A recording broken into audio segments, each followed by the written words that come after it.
Kids these days are all addicted to social media. Girls are smarter than boys, or my favorite one that my dad loves to tell me. When I was your age, we had to climb a hill, cross 2 continents, and fight in line to get to school. Chances are you've heard these stereotypes before, or may have even told one at some point in time. In fact, stereotypes are a little bit like air, invisible but always present. We don't realize how much the media actually relies on stereotypes. Social media, advertising, TV, jokes, and even some songs all regularly reinforce our stereotypes. And they reinforce it so much that when something out of the norm happens, it's widely made known and celebrated. Did you know that Mirabelle is the first female Disney main character to wear glasses? Belle challenged the stereotype that girls could be smart and attractive. Merida showed us that we can be adventurous and independent, and Elsa told us to let it go. Perhaps we should take her advice when it comes to accepting stereotypes. Stereotypes are a general's belief about the characteristics of a group of people, us as humans. We all have multiple identities, and some of them are likely to be stigmatized. The way I would act around my closest friends is completely different to the way I act around my grandparents. The question I would like to ask is why? Why do we do that? One, because my grandparents would probably kill me. The other is what psychologists like to call a social schema. A schema is a cognitive system that helps us organize and make sense of information. A social schema is a script or expectation that individual forms about how things operate within their environment. They're developed by individuals for the people in their social environment. Stereotypes start when we automatically assume things about a group of people. If you keep up with Hollywood news, you probably heard of Ye, better known as Kanye West. Well, he actually has a PhD. Surprising, right? In fact, he graduated from one of the best art institutes of Chicago. Surprising, right? We automatically assume that all rappers are gangsters, or that they're all dumb and high school dropouts, when they're not. Put yourself in their position. Everyone across the world thinks that you're a failure, when in reality you're not. Doesn't feel good, does it?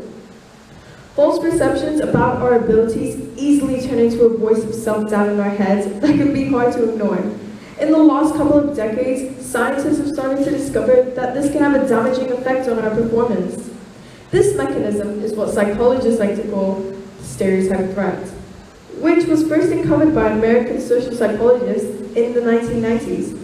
The stereotype threat refers to the fear of doing something that would have a negative point of view of a stigmatized group that we are members of. Neuroscientists have even measured these effects in the brain.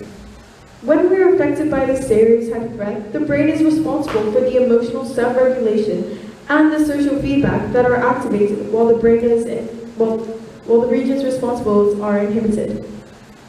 Stereotypes are sort of embedded into our psyches, and we've been using them for a really long time without even knowing it. Movies like Mean Girls would outright put us in our stereotypical groups, but J.K. Rowling cleverly did this using a sorting hat.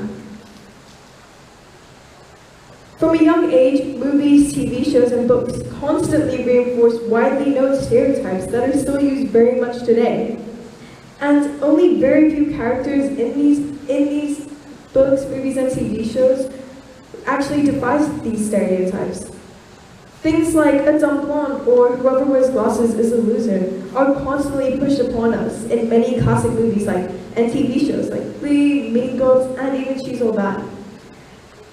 These worldwide famous movies regularly enforce these stereotypes that we still use. They may be old, but they still impact